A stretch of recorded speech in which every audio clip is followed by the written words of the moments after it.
you vocabulary, parts of speech.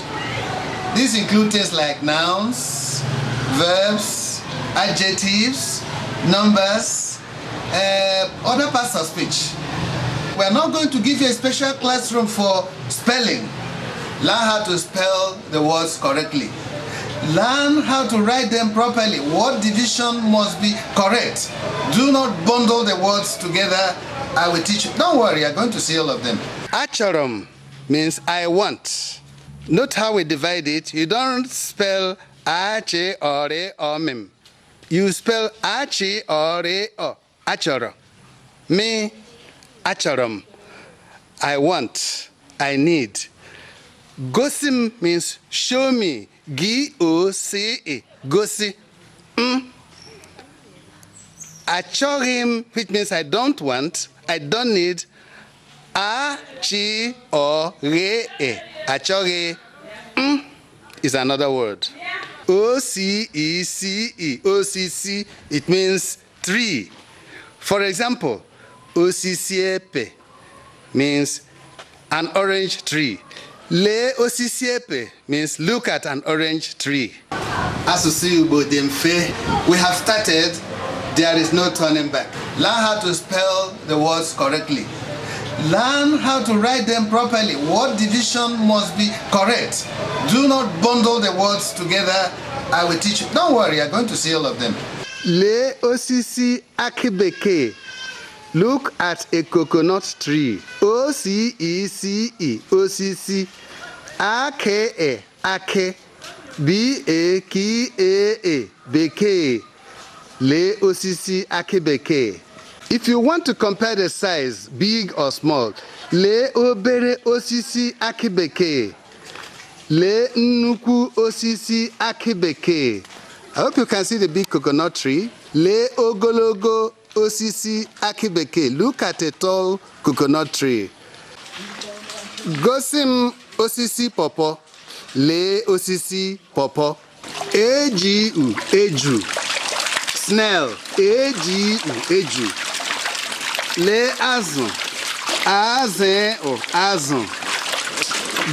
These are live fish. Azụ ndụ is live fish. Azụ or azụ. Nende o ndụ. Le akwụkwọ ụgụ. Akwe okwe o akwụkwọ. Oge o ụgụ. Le ike ụgụ. This is a pumpkin fruit. Ike ụgụ. Ike. Ike is a lump. Le osisi epe. O-C-E-C-E. Osisi. A-P-A. Epe. Le ike epe. Look at orange fruits. Ike epe. Le osisi okporo. Okra is okporo. Okwe ore o. Okporo. Le mkpụrụ okporo. Mimpe ore o. Mkpụrụ. Okwe ore o. Okporo means okra seeds or okra fruits. Abereka. A-B-E-R-E-K-A. Abereka. Unere is banana. Uni-eri-e. Unere. Le abereka n'elu osisi abereka. Look at a bunch of plantain on a plantain tree. Gosim abereka. Le abereka n'elu osisi. Le abereka n'elu osisi abereka. Osisi akpụ. A-P-O. Akpụ. Cassava. Le osisi akpụ. This is cassava that brings the tubers we use for making garri. Le ogologo osisi aki bekee. Look at a tall coconut tree. Can you see the coconut fruits on the top there? You want to eat some? Ị chọrọ aki bekee. Do you want coconut? Achọrọ m aki bekee. Yes, I want coconut. Le osisi nkwụ. Ha dị ụbara. O-B-R-A means many. Ụbara. O-B-R-A. Ụbara means plural. Le osisi nkwụ. Ha dị ụbara. Le obere osisi nkwụ. Le obere. O-B-R-E. Obere means small. Gosi m nnukwu osisi mango. Show me a big mango tree. Lee osisi mango. Lee nnukwu osisi mango. Gosi m obere osisi mango. Lee obere osisi mango. Lee akwụkwọ mango n'elu osisi mango.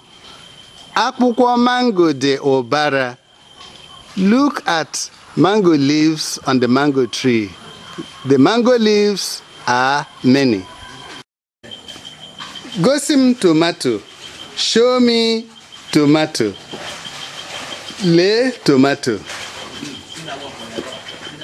Tomato abụọ. Lee tomato. T-O-M-A-T-O. Tomato. Lee onugbo. This is a vegetable, bitter leaf. Look at it. Look at onugbo. Onugbo. Some dialects call it olubi. O-L-U-B-E. Olubi. O-N-I-U-B-I. Onugbo. It just depends on the dialect. Lee akwụkwọ onugbo. Akwụkwọ means leaves. Akwe or kwe or akwụkwọ means leaves. Akwụkwọ can also mean books in Igbo language. Lee akwụkwọ onugbo. This is a vegetable called bitter leaf. Lee osisi nkwaba. Lee nkwaba. Nkwaba is pineapple. Nkwaba supe ya. Nenkwe abe a nkwaba. Lee osisi pawpaw. Lee ike pawpaw n'elu osisi. Look at pawpaw fruits on the tree. Lee osisi pawpaw. Look at a pawpaw tree. P-O-P-O. Pawpaw. P-O-P-O. Pawpaw. Osisi pawpaw dị ogologo. Pawpaw tree is tall. Lee aṅara. Garden egg. Aṅara. Aṅara. Aṅara. Aṅara is garden egg. Lee obere osisi ụdara. Lee ọkụkọ. Ọkụkọ ha dị ole? 1, 2, 3, 4, 5, 6. Lee ọkụkọ 6. Look at 6 chickens. Ha dị ụbara. Lee torotoro. Torotoro. Turkey. T-O-R-I-O. T-O-R-I-O. Torotoro. Turkey. Lee ukwu ede abụọ. Ede is cocoyam. A-D-E. Ede. Lee ede. Gosi m ede. Lee ede. Lee akwụkwọ ede.